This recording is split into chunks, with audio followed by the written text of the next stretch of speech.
Hello everyone and welcome to Iron Sharpens Iron. The sharpening of iron can only be obtained through its interaction with another individual made of iron. So today we're going to be discussing the importance of life insurance. Life insurance is one of those topics that many people don't like to talk about or think about. It is a critical aspect of planning for the future. It is also essential. It's an essential financial tool that provides peace of mind and financial stability for you and your loved ones. In January 2023, according to a study, the number of Americans with life insurance policies increased by 29%, indicating that there is a growing awareness of the importance of this type of coverage. However, despite the increase, there are still a significant number of individuals who are either uninsured or underinsured, leaving themselves and their loved ones vulnerable to financial hardship in the event of a tragedy. So today, let's discuss the significance of life insurance and the reasons why it should be a priority for everyone in today's society. Hello and welcome to Iron Sharpens Iron. I'm LaWanda. I'm Jasmine. And today we're going to be talking about life insurance, the importance of life insurance, and how planning for the future is very, very important. So Jazz is a life insurance agent, and she's going to tell us a little bit about herself and how she got into the business. Yes, absolutely. So again, my name is Jasmine and I help people with life insurance. I've been doing this for about 2 years now. Before that, I was a teacher. I taught for 6 years and I was just really interested in a career change. Some things had happened. My daughter was diagnosed with autism and she needed to go to speech classes. And so I needed a more flexible schedule. And I also wanted to increase my income. You know, when I was teaching, I was working more than one job. And so this is something where I could have a flexible schedule where I can increase. I've actually tripled my monthly income, which is just so great. It's amazing. God is so good. And so I was able to do that through life insurance. So I've been able to help so many people and learn so much, get coverage for myself and my family. So that's kind of how I ended up in this arena. And now, I mean, the sky is not even the limit. There's no limit at all. And so I'm super excited to be here today and to share more about how life insurance can help others, just in general, you know, more ideas about it, and then also even the business opportunity if anyone was interested in that as well. Okay, great. Yeah. So since life insurance is such a, I'm going to say is sometimes we are underinsured and sometimes we are not insured at all. Right. So when we talk about life insurance, are there different types of life insurance, or are we talking about specifically financial coverage after, covering after our loved ones pass away? Yeah, That's a really great question. So there are so many different types of life insurance, but the two main types, I'm going to keep it simple for you guys. The two main types are whole life insurance and term life. Whole life is whatever the policy is that you get. That benefit, that face amount is never going to change. As well as your premium, the monthly payment, that's not going to change at all. And it also builds cash value so you have access to the money. With the term policies, you usually see a little bit more of a cheaper premium, but it's only for a period of time. And so it's going to expire. Term is for terminate. So it's going to terminate at some point. So it's important to know what kind of policy that you're wanting and what kind of policy that you have. Because like you were saying, the vast majority of people either don't have enough coverage, they don't have any coverage at all, or they just don't even know what they have. And so sometimes people get a bad taste in their mouth about insurance because they think they had something or they think their family member had something that they didn't have. Okay. And so I want to ask a question too. I'm going to go back to the whole life and term life because I didn't know the difference until probably about 20 years ago. Yeah. Because whole life was, it basically what it is, it remains whole throughout your Exactly. life. It lasts for your whole life. Yep. Right? And term would be, you can get term for 10 years, 20 years, and what happens is you get this amount for so many years, and then after that, say if I get a 10-year term policy, after 10 years, it's set, my premium is the amount that I pay every month for this insurance. After 10 years, it expires, and then it may increase. I would have to do a new policy. Absolutely. You have to do a new policy at that current age and health. And so you may not even still qualify. Okay. So that's the thing, is insurability. Not everyone has insurability, and it's based off of their age and their health. Okay. No matter what, the limit of life insurance, the age limit is 85.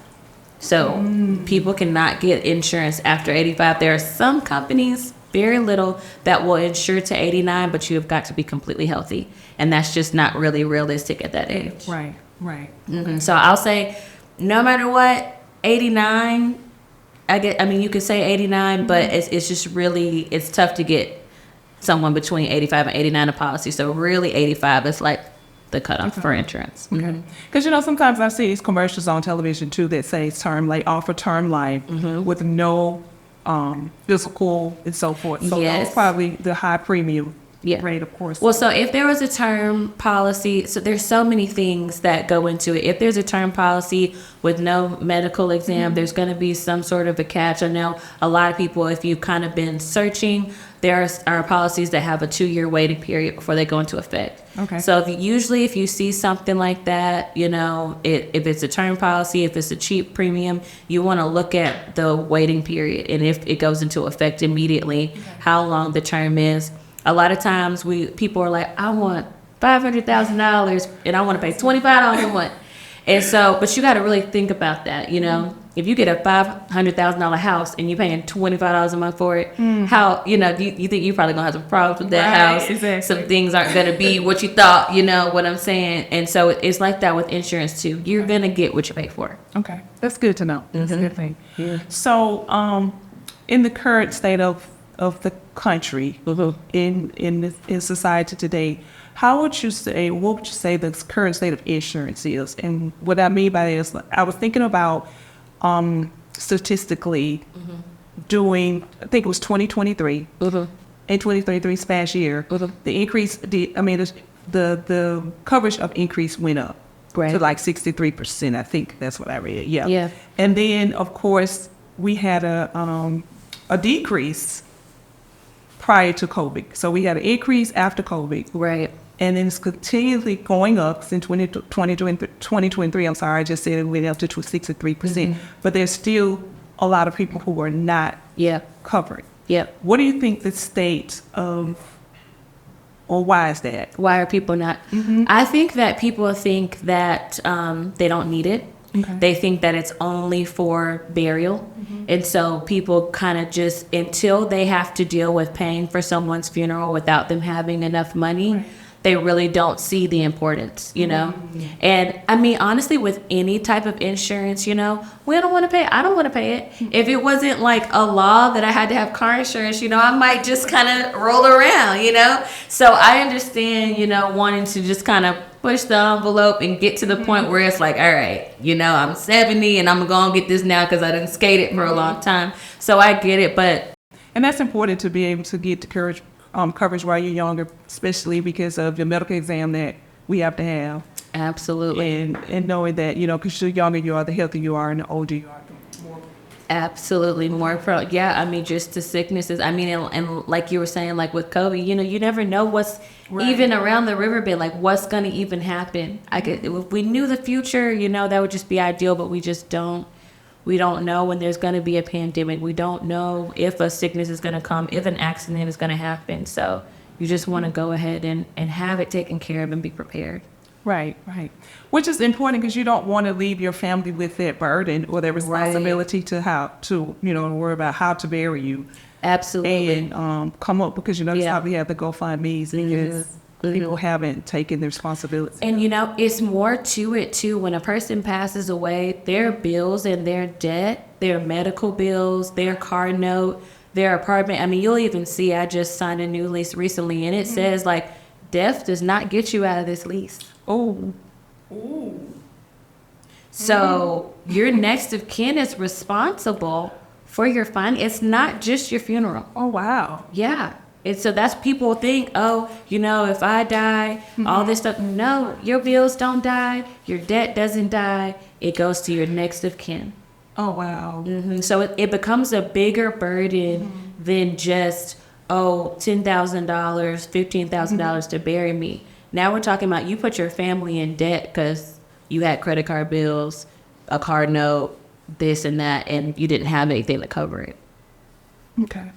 So do you think that the trend now is to obtain or to get coverage now? Do you think that what I mean by that is, do you think that people could be more educated now in understanding that it is important to have insurance and finding that this is something that I want to do and not leave this burden on my family member because...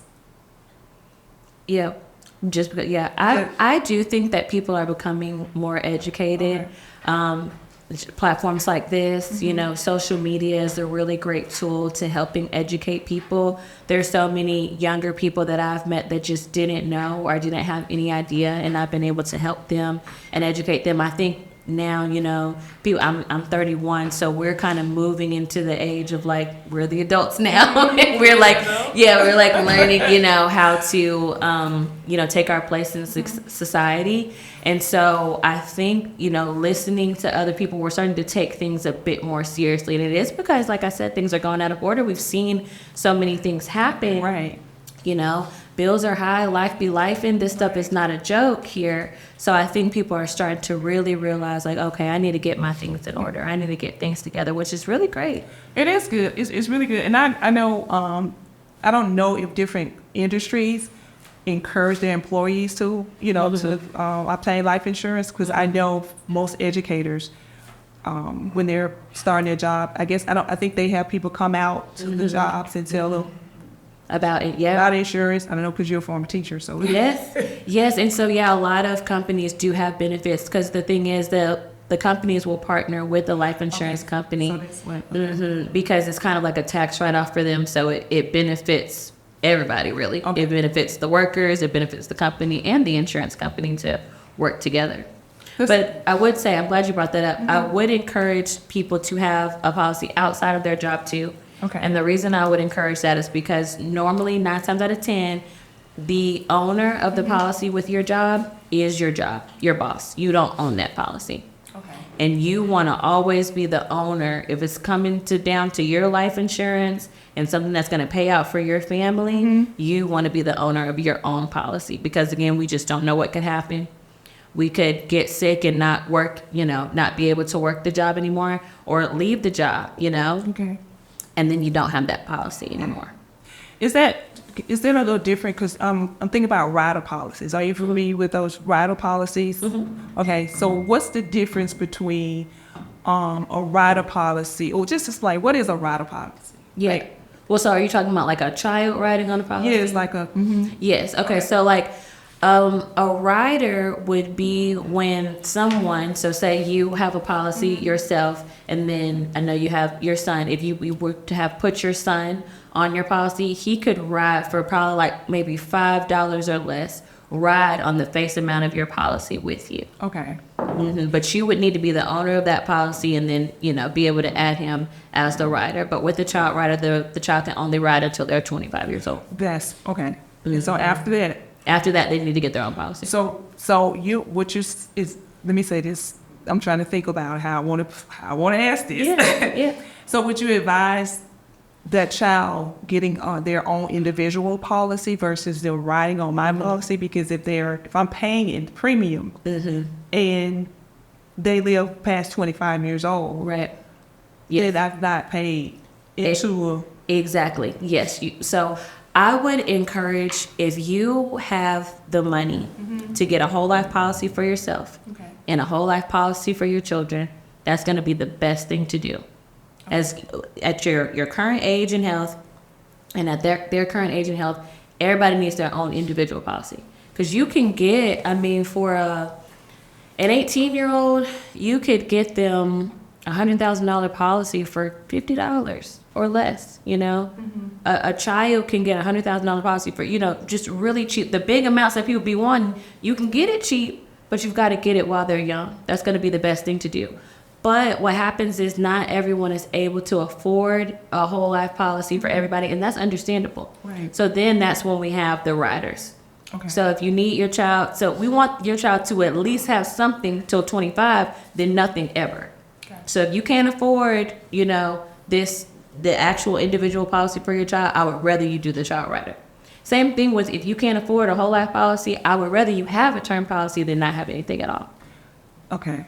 Right? Yes, and that's good to know because a lot of times we have agents who will sell us policies because of their quota or their they're looking to benefit from their own self. That does happen. And not give the client or. Yeah, that happens a lot. There's a lot of policies that are trending right now, like different types of policies. That's like be your own bank and all this kind of stuff. And people kind of like sell that dream, but you really want to look into that. Again, if something sounds too good to be true, it probably is. Okay. So we want to be really smart about listening to that kind of stuff. There is a such thing as infinite banking. There is a such thing as having a policy where you pay this amount of money, but you're going to need to put a lot of money into that policy to fund something like that. Okay. Right? $50 a month, and you think you're going to end up with $1 million in 10 years, it's not going to happen. Okay. So we want to be realistic. So we don't want to let, people that are on Instagram kind of just feed us these ideas. We want to get all the facts and all of the information before we make that decision. Yeah, just before thinking that life insurance may work a way that is not realistic. Okay. We want to be realistic about the amount of money that we're spending and the fact that the company has to make money. Like, it has to work for everybody. Okay. And so that's what I really want to do, is like kind of get that across to everyone and really educate, not bashing any type of policy or whatever, but just I want everybody to know the facts. Okay. And then based on the facts, let's do what's best for your family. That's good. That's very important. Yeah. So what is the average cost of a funeral these days? The average cost of a funeral is about $10,000 to $12,000. Mm-hmm. Yep. Okay. Yep. Caskets alone are about $4,000 or $5,000. So let's say I was to get a life insurance policy today, and the average cost of a funeral being $12,000. So if I was to do a whole life at $25,000, and I live another 15, 20 years from now, then that whole life policy at 25 is probably not going to cover my. I'm so glad that you said that and you asked that question. So it depends on what company that you go with. Okay. And so that is definitely, if you only have $10,000, $12,000, that is a true statement with just any company. And I'm not going to name any company names. I'm just going to say, if you just only have an insurance policy and that's it, you only have $10,000, $12,000 with inflation and the way things are going, 10, 15 years, correct. That's not going to be enough. Because $10 ain't no gas money no more. Right. So it's not going to be enough. That ain't doing nothing. Right. So, right. But so the particular company that I work with, though, we are actually able to lock in prices. We're able to lock in prices of the merchandise, the casket, the vault, and the monument to actually make sure that you get saved from inflation so that it protects you and your family from that. Is that just a specific? That's the specific company that I work with. What I'm saying, but what about a funeral home? Is that, do I have to get that policy and lock it in with a specific funeral home? So actually it works with, there's a law called the funeral rule. Okay. And so if you get your merchandise already from somewhere else, the funeral home that you choose, whichever funeral home that you choose, by law is required to accept it. Yep. Okay, and so not all insurance companies are participating in this? No. We have a company. It's two companies that work together. Okay. One is called Senior Life and the other one is Legacy. And so they work together. Legacy locks in the prices for you, saves you from inflation, and then Senior Life gives you the insurance money to cover it. Oh, that's really, really important. It's a state regulated program, and so it's really an amazing thing. And when I saw it, because when I was looking for a while to see what company, when I realized, okay, I'm going to get into the life insurance industry, I was looking for a while to see what company that I was going to work with. And that was one of the main things that stood out to me, because I was so wanting to still be in an industry where I could help people. Okay. And when I saw that, and I saw the testimonials, and I've seen people in the business have family members, like since I've been in, people's family members have passed away that are agents with me and have used Legacy. and that be the only policy that paid. And they were able to get the discounts and get everything, down to a reasonable price. Seeing it myself, that really changed the game. Okay. It did. It done. Yeah, just because it's very helpful too. And another thing I thought was interesting too, because when you're actually going through the process of losing a loved one and having to decide casket and programs and, is there a lot, with the different agencies, do they offer that type of assistance for family members? Or So you're like hitting the nails on the heads with so that's another thing that we do, that the company does. We have a final wishes planner where the person is able to go ahead and fill out all of their wishes. Down to we have a catalog of like hundreds of caskets. If you wanted a lime green casket, you grab lime green. If you wanted white, if you want gold, whatever color, you're able to pick. All the prices are locked in. You're able to go ahead and pick what casket you want. Go ahead and pick your monument, marker, everything, and then write out what all your wishes are. Write out, if you want to pick your pallbearers, you can. If you want to pick what you want to wear, what color you want to wear, down to who's getting the wedding bands, or am I keeping it on? All that kind of stuff.